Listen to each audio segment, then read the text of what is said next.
Baik pemirsa, kembali bersama dengan kami dalam program minggu ini ya, program Hot Issue. Kembali bersama dengan kami hari ini.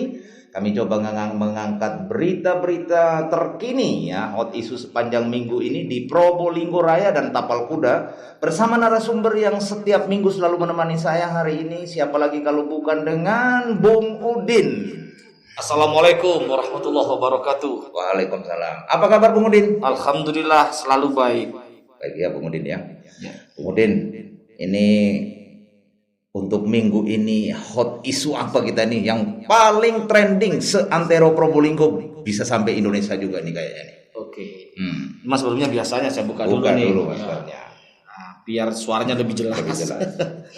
Untuk trending topik hot isu minggu ini, yang pertama itu adalah pergerakan kegiatan KPK di Kabupaten Probolinggo yang semakin masif. Ya, melebar ini ya. Melebar kemana-mana.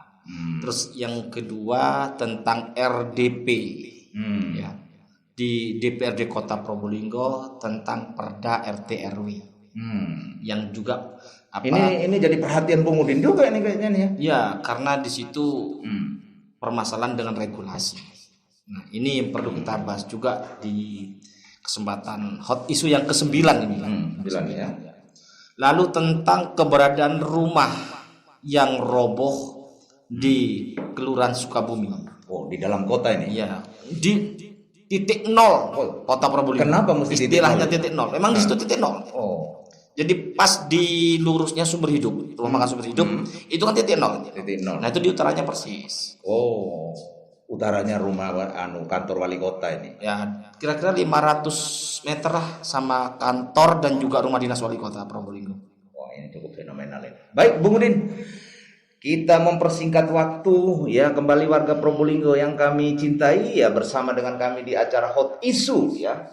Hari ini ada 3 topik yang sudah dibawa oleh pengamat kami Bung Udin versi CB News. Ya, Bung Udin, seperti apa pengamatannya nih kok sekarang ya sudah sekian pekan lamanya tim penyidik KPK sudah mulai bergerak melebar kemana-mana. Mulai dari kantor bupati, ya rumah pribadi, hampir sudah seluruh dinas terkait, bahkan sudah menuju ke kontraktor ini. Ya, seperti apa kira-kira? Seperti yang saya sampaikan di hot isu yang kemarin, bahwa pergerakan KPK ini merupakan sebuah warning, ya, peringatan kepada para pejabat, pelaku stakeholder ya, stakeholder di kabupaten dan juga tidak lupa di Kota Probolinggo. Ini juga merupakan warning karena kabupaten adalah tetangga sebelah dari Kota Probolinggo. Dan ini seolah-olah KPK ini ingin menunjukkan bahwa KPK ini tidak lemah. Dimana kan ada keraguan bahwa KPK dilemahkan segala macamnya. Nah, ini seolah-olah KPK ini menunjukkan bahwa KPK itu tidak lemah, sehingga pemeriksaan penggeledahan itu melebar kemana-mana, termasuk kepada rumah PLT Bupati ya. Dan saya melihat juga, saya amati dari OPD 1 ke OPD yang lain. Roadshow maraton ini. Nah, terakhir kemarin yang saya amati ke PDAM. Wah, ini benar-benar bisa dikatakan pemeriksaan yang luar biasa. Kayaknya pertama di Indonesia nih kayaknya. Mungkin saja pertama di Indonesia sampai ke ranah OPD sekian banyaknya.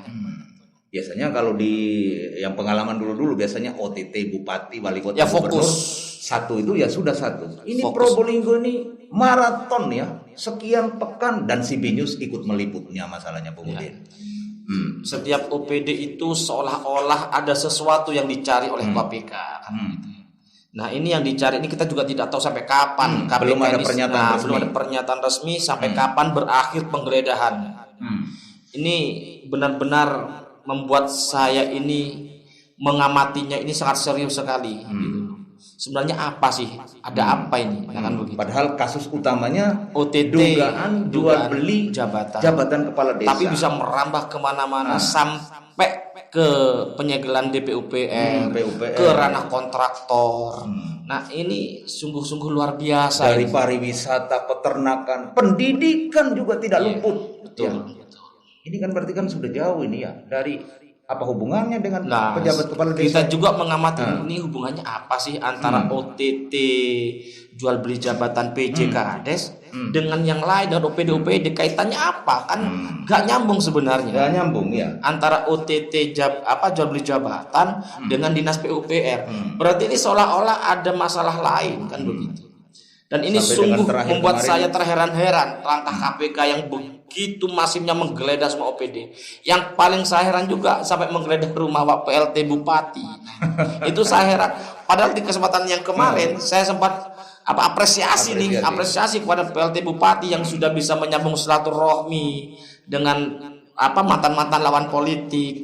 Dan ini juga sudah sangat luar biasa. Tapi tiba-tiba KPK melangkah sedemikian sampai ke rumah PLT Bupati. Waduh, ini sebenarnya apa ini? Mudah-mudahan baik-baik saja. Mudah-mudahan saja. Sampai terakhir kemarin adalah perusahaan daerah ya.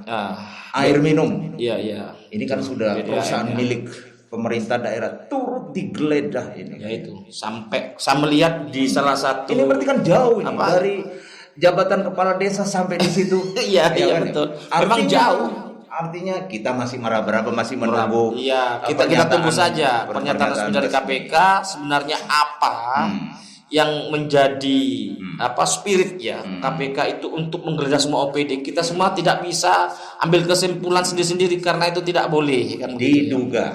Nah, diduga secara masif. Diduga ya kan ya. Ya. Harapannya mudah-mudahan Probolinggo tetap kondusif. Ya. Kita biarkan tim penyidik bekerja ya dalam rangka memberantas korupsi dan bukan cuma di Probolinggo saja tapi di Republik ini ya, karena korupsi memang membuat hatiku jadi luka. Hati yang luka, Bung Udin. Dan kepada pejabat di Pemkab maupun di Pemkot ini merupakan cambuk bahwa untuk melaksanakan tugas pokok dan fungsinya itu sesuai dengan regulasi, jangan pernah keluar dari peraturan yang sudah ditetapkan. Itu dia. Kereta api kalau keluar dari rel anjlok. Antara gerbong dan anunya sudah tidak cocok sudah. Ya baik pemirsa, mudah-mudahan ya kita hanya menunggu saja. Yang tahu adalah penyidik, nanti dibuktikan secara hukum oleh penyidik seperti apa.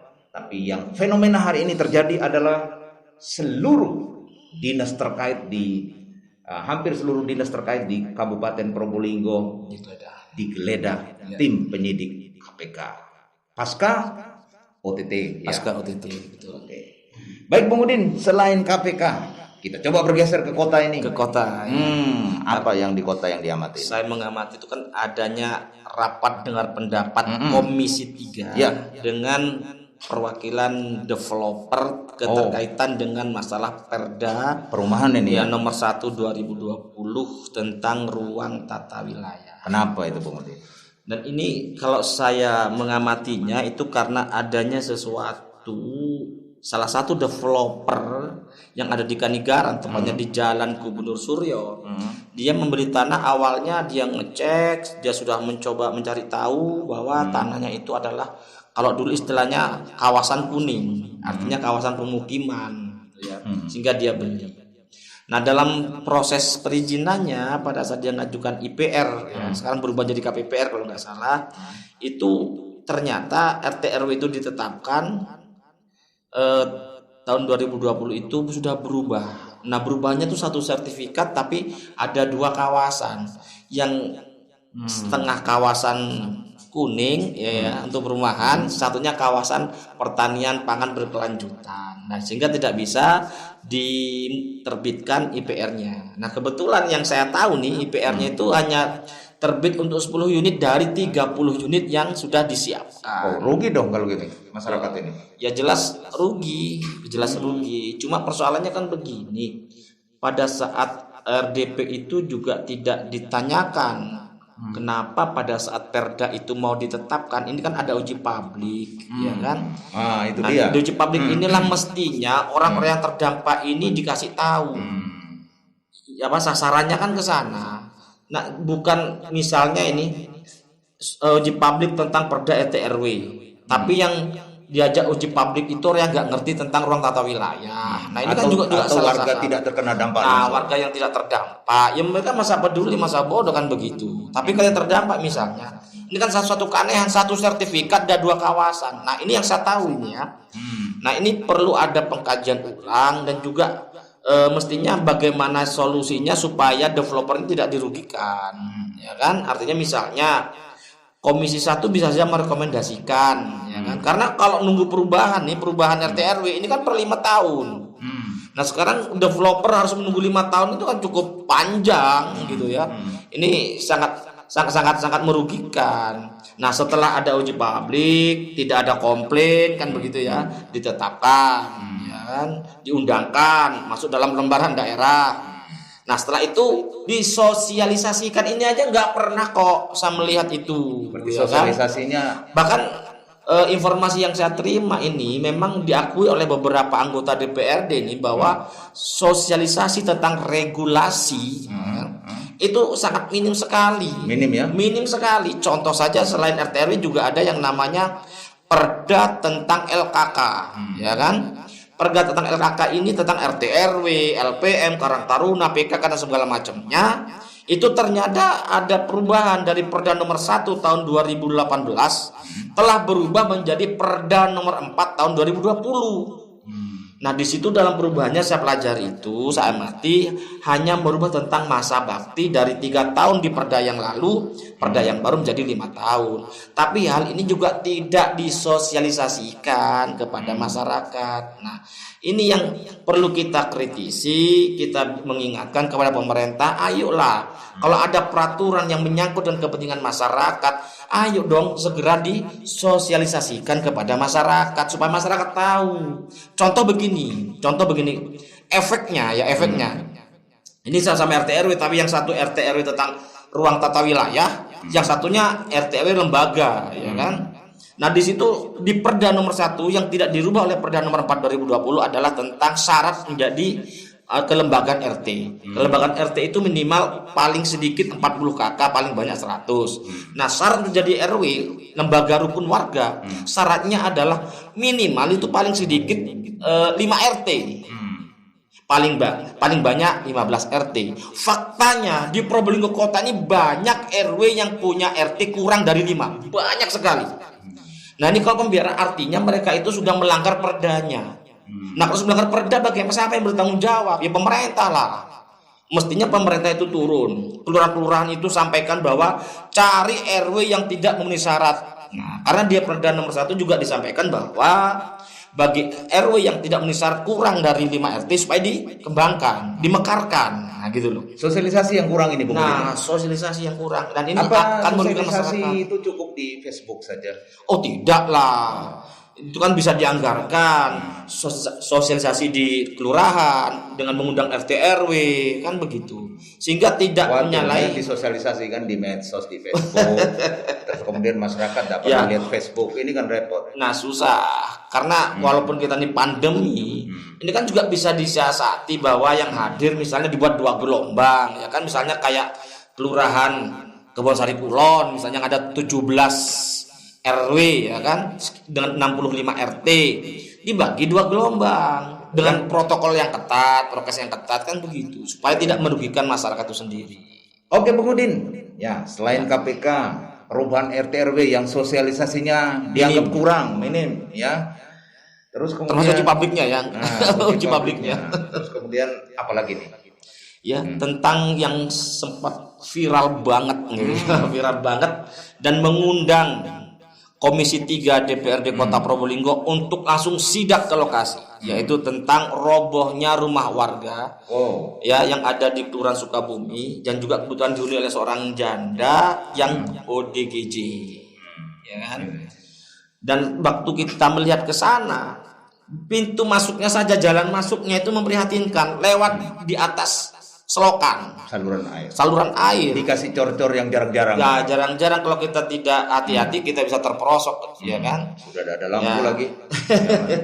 Dan di situ juga kemarin pada saat ada sidak Komisi 3 nih, itu sudah disampaikan bahwa Komisi 3 sudah ngontak DPUPR, sudah ngontak Dinas Sosial, dan sudah ngontak BPPD. Dan kemarin juga informasi terbaru nih dari ketua RT setempat bahwa saat ini baru dikasih tenda katanya. Tenda ya. Dibagi tenda. Saya juga nggak paham tenda itu buat apa. Karena kalau atapnya itu karena bocor mungkin ya dibuat tenda supaya tidak kebocoran, mungkin bisa begitu. Yang pertama. Yang kedua, itu dari Pak Lurah sudah dibantu kayu, usuk beberapa kita lihat waktu itu. Nah, cuma sekarang sampai kapan nih saya tanya kepada ketua RT-nya juga belum ada kejelasan. Kapan mau direhab, kapan dibangun juga nggak ada kejelasan. Nah, terus yang mau menjelaskan ini siapa? Sementara kondisinya sudah sangat memprihatinkan dan sudah disampaikan oleh ketua komisi 3 bahwa ini sudah skala prioritas harus segera. Kebetulan juga lokasinya ada di titik nol tadi. Lokasi rumah ini ada di titik nol. Jadi dan juga dekat dengan kantor wali kota dan juga rumah dinas wali kota hanya 500 meter kurang lebih. Nah, ini butuh perhatian betul ini karena itu tadi penghuninya juga seorang janda yang ODGJ. Ini ada perhatian khusus. Ini ada banyak perhatian ini kayaknya dinas sosial bagaimana? Informasinya kemarin udah ngirim 10 kg beras dari pertama kemarin, terus hari kedua juga ngirim 10 kg beras katanya. Terus dari pihak BPBD ini sudah mengirim peralatan dapur katanya begitu. Ya oke lah, itu sudah salah satu perhatian. Cuma yang paling penting kondisi rumah nih. Kondisi rumah itu mungkin bisa lewat kecamatan yang sudah dianggarkan RTLH. Itu bisa di skala prioritaskan untuk rumah yang ada di Sukabumi itu. Ini lewat Kecamatan Mayangan tentunya. Cuma belum dikerjakan ini ya. Belum, sampai detik ini sampai saya menyampaikan ini belum dikerjakan. Baru saja kontak dengan ketua RT-nya masih belum ada kejelasan kapan mau direhab. Mungkin masih tunggu tanda tangan ini, Bu. Mungkin. Ya prosedurnya mungkin harus menunggu perubahan APBD dikoreksi oleh gubernur dan juga ditetapkan mungkin begitu. Kalau penetapan sudah tinggal koreksi dari gubernur kayaknya ini. Atau mungkin tanda tangan ya. Atau mungkin Basnas bisa masuk di situ kan bisa saja tuh. Loh, Basnas itu kan luar biasa informasi dari satu anggota DPRD nih. Basnas sekarang dengan adanya perda tentang zakat itu per bulan sudah 1,2 miliar kok. Informasi dari salah satu anggota DPRD Kota Probolinggo. Nah, ini mungkin untuk rumah ini paling banyak 50 juta lah kali mungkin. Kembali lagi, sosialisasi minim. Iya, betul. Tapi pemerintah sudah siapkan Facebook masalahnya. Kita yang tidak pernah lihat Facebook. Oh, kalau pemerintah kota itu memang ada di Facebook dan saya selalu mengikuti. Setiap ada secara langsung itu mesti kan ada notifikasi ke HP saya. Saya lihat. Yang jadi soal masyarakat. Cuma untuk masalah rumah ini belum masuk nih. Berarti Bapak Wali Kota Probolinggo belum meninjau lokasi nih. Nah, mudah-mudahan secepat mungkin ya dalam waktu dekat Wali Kota Probolinggo bisa meninjau biar tahu persis bagaimana keadaan rumah itu supaya segera ada solusi untuk membangun. Itu dari salah satunya yang tidak terlalu road prosedurnya Basnas. Oke, baik, Bung Udin. Cukup waktunya ya. Tetap mengamati terus untuk Insyaallah setiap minggu tetap kita menyampaikan yang terbaru buat warga Probolinggo dan Tapal Kuda tentunya ya. Baik pemirsa, demikianlah hot isu kami episode yang ke-9 yang bersama narasumber kami pengamat versi CP News Bung Udin ya, yang sudah setia menemani kami di studio CP TV News setiap minggu. Demikianlah laporan kami dari Probolinggo Jawa Timur. CP News Luis Haryono Muhammad Abdullah. Saya Safir Daer Untuk